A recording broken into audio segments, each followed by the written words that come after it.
Hey everyone, this is Hugh Little, CEO of RedCap Sales Coaching, and this is your RedCap Sales Tip of the Week. Several people have asked me recently about the name of my business, RedCap Sales Coaching. Hey, they ask, what's the deal with the red cap? So I thought I'd tell you the story today. Actually, the business was named for the hat, not the other way around. When I started my coaching business in 2008, I had been in sales for almost 40 years, but I knew very little about marketing and branding. So I named the business HML Training Systems using my initials. Pretty blah, huh?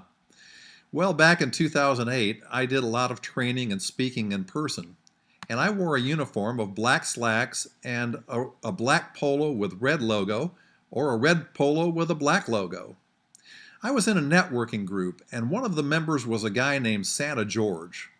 He's a professional Santa, and he is the perfect Santa. Short, rotund, a real white beard, and Santa glasses. He showed up at a meeting one day wearing a red cap. Wow, I thought, that would go great with my outfits. He told me where I could find some, and I bought a couple and started wearing them everywhere. Several months later, another member of the same networking group, Michael King, who is a graphic artist and marketing guy in the Denver area, asked me to have a cup of coffee and talked to me about branding. He said, Hugh, if you showed up sometime with a different colored cap or no cap at all, no one would know who you are. You need to brand that. Rename your business Red Cap Sales Coaching and put a red cap in your logo. So I paid Michael for his great idea and became RedCap Sales Coaching.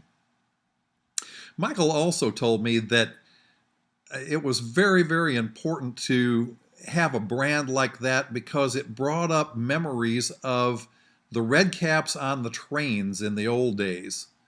They became synonymous with great customer service because they were the concierges for the rich people who owned railroad cars.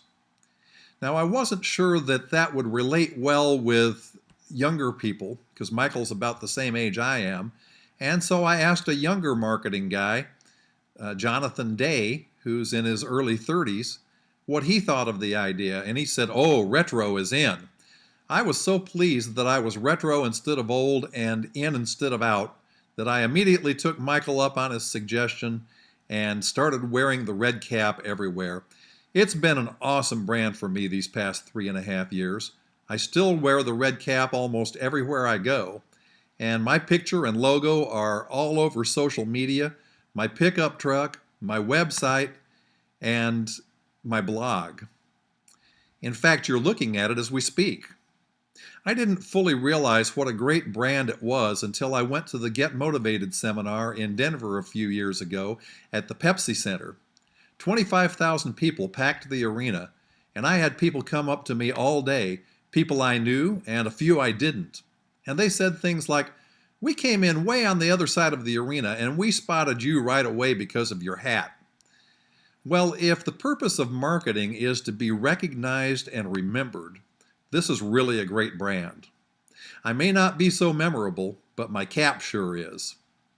Just recently, my brand got me some awesome press coverage in the local newspaper with a big picture of me and the red cap on the front page. So that's my story, and I'm sticking to it. Actually, the story has a couple of morals. First, you can get great advice from people in your networking group. So join one if you haven't already and get to know your fellow members well. They can help you with their expertise. And secondly, find something that makes you and your business memorable and noticeable, and then brand yourself.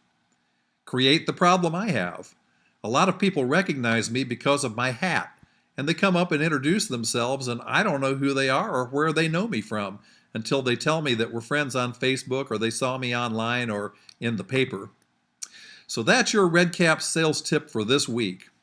We wish you a very happy Thanksgiving, and we'll see you next week. Good selling.